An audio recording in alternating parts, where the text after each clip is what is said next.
It's March 12th here in Seoul, and I'm Kim Dami. We begin with these stories making the headlines at this hour, starting with a 30-day ceasefire for the Ukraine war.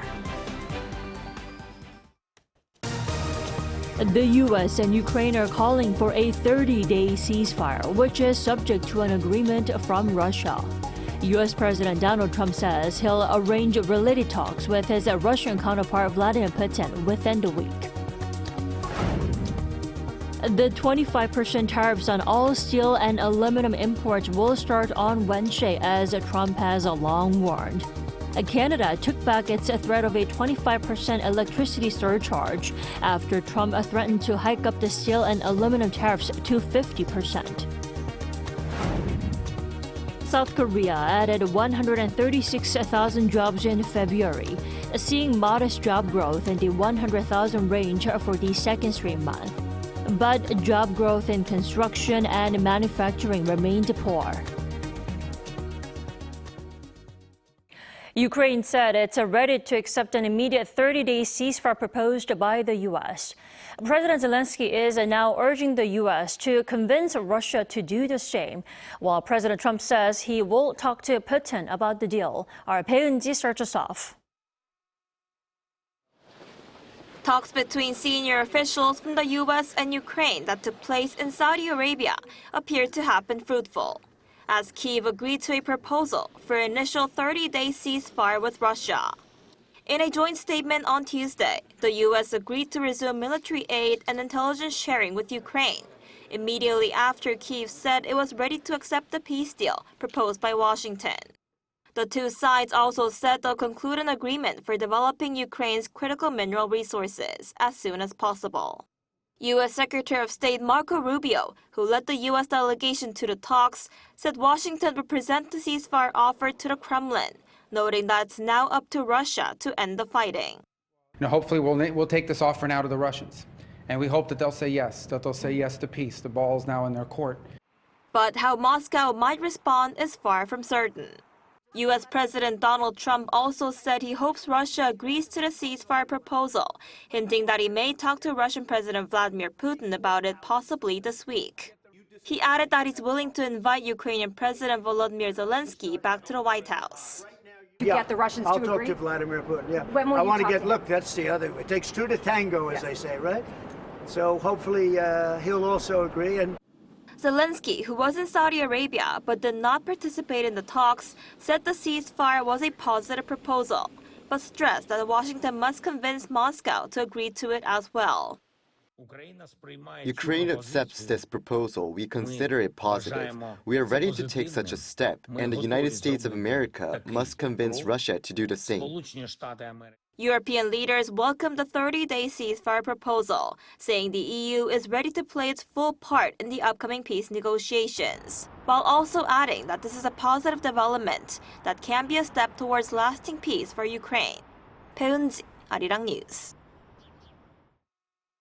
In the meantime, the U.S. is set to apply 25% tariffs on steel and aluminum imports as planned on Wednesday. And ahead of the big day, there was a squabble between the U.S. and Canada over reciprocal tariffs. Lee Seung-jae reports. The 25% steel and aluminum tariff announced by U.S. President Donald Trump will go into effect on Wednesday. According to an executive order signed by Trump last month, the 25% tariff will be imposed on all steel, aluminum, and derivative products imported by the U.S. at 12:01 a.m. 166 derivative products, including bolts, nuts, and springs, will be subject to tariffs starting on Wednesday, while 87 derivative items, including bumpers, suspensions, automobile parts, home appliance parts, and aircraft parts will be exempt from tariffs until further notice by the U.S. Commerce Department. This also means that South Korea's existing free trade quota on steel and aluminum of 2.63 million tons per year, which it has with the U.S., will be scrapped as well. However, as the duty is applied to all countries, South Korea will not be at a disadvantage in competition with major exporters, while economists believe that Korean steel companies will be able to enter the U.S. market more actively as the export volume cap is removed. Meanwhile, amid concerns of a full-out tariff war between the U.S. and Canada, the Trump administration announced Tuesday that it has decided to withdraw the additional 25% tariff on Canadian steel and aluminum imports.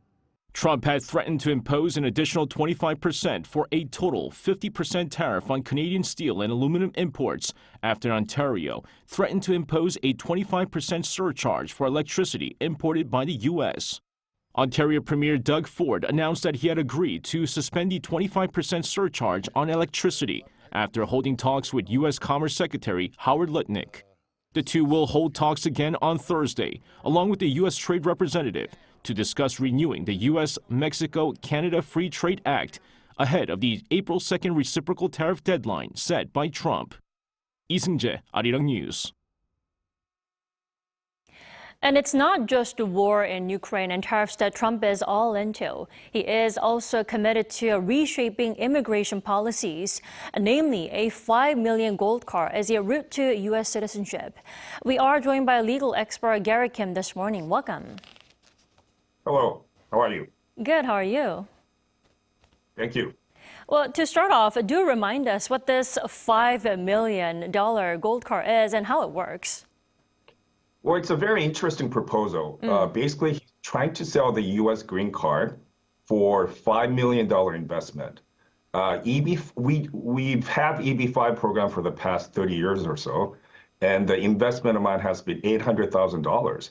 But his proposal is to increase the minimum investment amount to $5 million. Well, you just mentioned this. It's been more than 3 decades since the U.S. Congress created the EB-5 program. Wouldn't that mean ending it will require Congress to, act? Yes, I don't think Trump understands that. It's not going to be so easy to terminate the current EB-5 program because, again, the Congress passed it. Right. The Congress extended it until September of 2027. So he's not going to be able to just terminate the current EB-5 program. The Congress has to approve this, yes. Well, I would take the gold card into consideration if I had the $5 million, just for the card. But how popular is this gold card among foreigners, would you say? You know what? I think it's somewhat of a crazy idea to come up with this because $5 million is not a small amount here. It's not. We've had the EB-5 program for about 30 years. It started at $500,000 and it went up to $800,000 a couple years ago. Since year 2000, I think we've had about 150,000 investors investing into this EB-5 program at $500,000 and $800,000. That's over the last 24 years. But Trump's thinking that at $5 million, that he thinks that he's going to have about 250,000 people investing every year. And he thinks that this is going to help reduce the U.S. deficit by $1 trillion. I don't think that's going to happen. I don't think we're going to have 250,000 people doing this. Then what happens to foreigners who have already, applied and are waiting for a green card? Okay, well, that's got to be another critical issue too, because obviously there are people who's been doing this for the past 20, 30 years, and there are, I think, 20, 30, 40,000 people who are still waiting for their green card through their EB-5 investment. So we're not going to be able to just terminate this all of a sudden. So again, he has to continue with the current EB-5 program. Maybe he'll be able to continue to continue with the current EB-5. At the same time, introduce this new $5 million investment program if that happens. So we have to wait and see. And as far as I understand, related officials haven't said anything about the situation, right? No, not at this moment. Well, how likely is it then this gold card idea be an issue in any way in the future, or is it just a dream come true for those rich foreigners out there? Again, the Congress has to pass this EB-5. Again, Congress passed the EB-5 program. It's been extended until September of 2027. If he's going to alter the current EB-5 program to $5 million program, the Congress has to approve it. Is that going to happen? We have to wait and see. Right, still a congressional hurdle lies ahead. Thank you so much for connecting with us this morning, Gary. We appreciate it. All right. Thank you very much. Have a nice day. You too.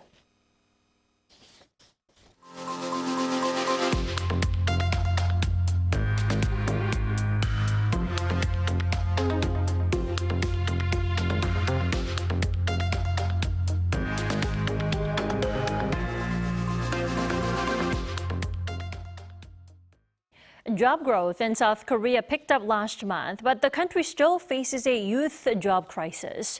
Statistics Korea said on Monday that employers added 136,000 jobs in February compared to the same month the previous year. This marks the second straight month that the country saw an improvement in the labor market. This was mainly driven by a surge in employment among those in their 60s or older. But hiring among those aged 15 to 29 was the lowest in 4 years. Now, manufacturing and construction jobs also continued on a downward trend. All eyes are on when the Constitutional Court will announce a date for the ruling of President Yoon Suk-yeol's impeachment trial over his martial law declaration. Now, many initially believed the ruling could come as early as this Friday, but some are now expecting it to happen next week. Our Shin Ha-young tells us more. It's been 2 weeks since the final hearing in President Yoon Suk-yeol's impeachment trial, but the Constitutional Court has not yet announced a date for its ruling. Given that previous presidential impeachment rulings were made about 2 weeks after the final hearing, many expected the ruling to be this Friday. However, since the court decided to deliver impeachment verdicts on the chief state auditor and 3 top prosecutors on Thursday, expectations are rising that the ruling on Yoon could be delayed until next week. There is no precedent for the courts delivering major rulings on consecutive days. Ahead of Yoon's verdict, police are considering banning the release of stored firearms to prevent potential attacks. The National Police Agency said it's reviewing refusing to release firearms stored at police stations used to kill dangerous wild animals. Under the current law, licensed gun owners must store their firearms at police stations and only take them out to hunt down wild boars or birds. On the day of the ruling, police will designate parts of Seoul's Jongno-gu and Jung-gu districts near the Constitutional Court as special crime prevention zones to maintain safety and manage crowds. Vehicle barriers will be set up within 100 meters of the court. During a cabinet meeting on Tuesday, acting President Choi Sang-mok expressed concern about possible national division and conflict over the presidential impeachment ruling. The government will respond firmly according to the law with zero tolerance for any illegal or violent protests, as well as any acts that challenge public authority. Meanwhile, the main opposition Democratic Party began a sit-in protest at Gwanghwamun Square on Tuesday, calling for Yoon's removal, while the ruling People Power Party decided not to stage any demonstrations to pressure the court. Shin Ha-young, Arirang News.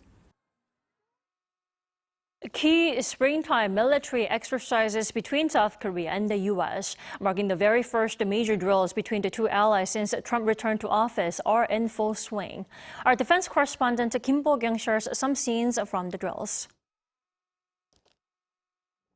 Troops aboard KU-1 Suryeon utility helicopters approach the landing zone. While the U.S. soldiers keep watch, Korean soldiers conduct air assaults.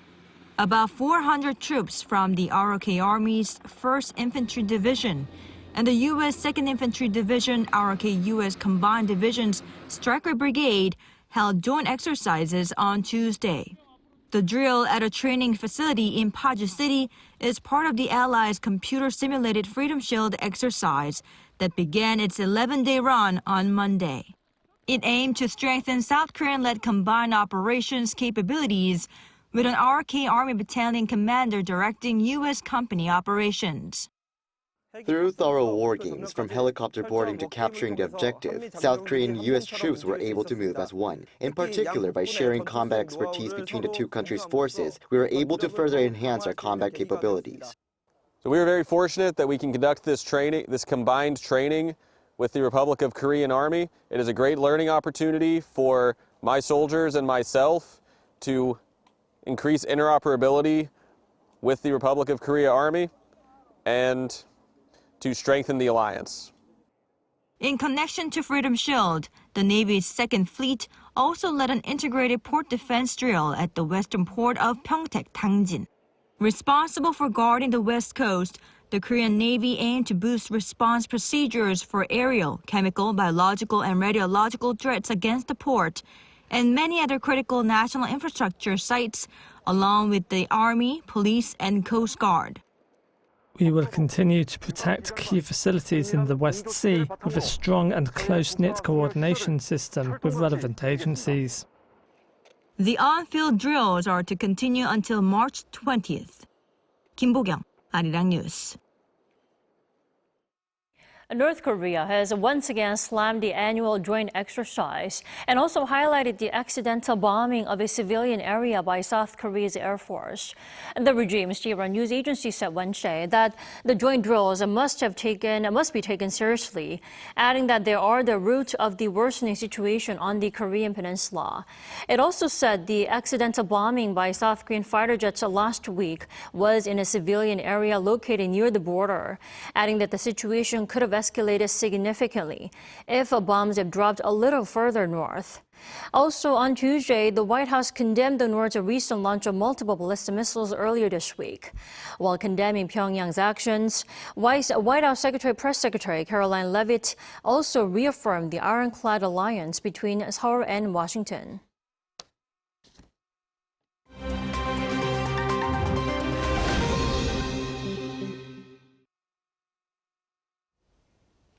Good morning. I'm Walter Lee, filling in for Choi Ji-hee, and this is The World Now. Starting off in the Philippines, where the country's former leader, Rodrigo Duterte, has been arrested at the request of the International Criminal Court for his controversial war on drugs campaign, which was a defining aspect of his presidency. Serving from 2016 to 2022, Duterte has been accused of having thousands of suspected drug dealers killed. The ICC estimates that somewhere between 12,000 to 13,000 people could have been killed. Early in the week at a Hong Kong rally, Duterte declared he was ready to be arrested and said, "What is my sin? I did everything in my time for peace and a peaceful life for the Filipino people." Next to Pakistan, where militants attacked a train and killed at least 10 people, including the driver and security staff, in the country's southwestern province of Balochistan. The Baloch Liberation Army claimed responsibility for the attack on Tuesday afternoon on the Jaffa Express train traveling from Quetta to Peshawar, with some 450 passengers on board. According to CNN, police surrounded the train and were involved in an exchange on fire with militants. The report also said 104 passengers have been released on Tuesday night. The BLA said it is seeking the release of political prisoners, activists, and missing persons related to the group, which it says have been abducted by the military. Pakistan's Prime Minister Shehbaz Sharif denounced the attack. Now to Argentina, where the trial over the death of football legend Diego Maradona began Tuesday in Buenos Aires. 7 medical professionals who were involved in caring for the World Cup winner faced the court in San Isidro charged with the culpable homicide. Among those accused are Maradona's former psychiatrist and doctor who were treating him up to his death in November 2020. An 8th member of the medical team is set for trial in July. Prosecutors plan to present substantial evidence, including private messages between the doctor and patient, to support their case. And finally, in the United Kingdom, Chester Zoo is celebrating the birth of a rare Cockerel's cephaka, a species of lemur commonly known as a dancing lemur. The lemur was born on January 20th, with the zoo saying every new birth is a huge cause for celebration. According to the zoo, the dancing lemurs get their nickname as they can stand upright and spring from side to side as if they are dancing. The Cockerel cephakas are the endangered species and can only be found in northwestern forests of Madagascar.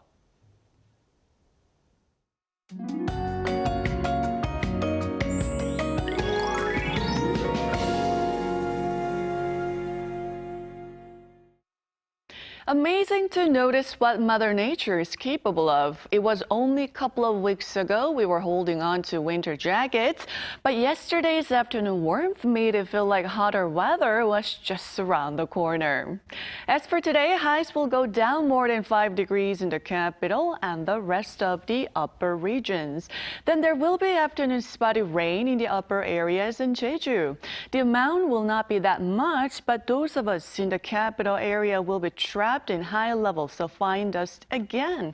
So make sure to keep an umbrella handy to avoid dusty rain. Stagnant airflow is the main cause of dusty air this morning. Plus, yellow dust will blow into the entire country, affecting western regions first as early as this afternoon. So tomorrow will be dustier. Afternoon highs will be 1 to 5 degrees lower today, with Seoul topping out at 11 degrees, but Daegu still warm at 18 degrees. Temperatures will stay above season norms through Saturday. Then nationwide spring rain on Sunday will bring a big drop in temperatures early next week.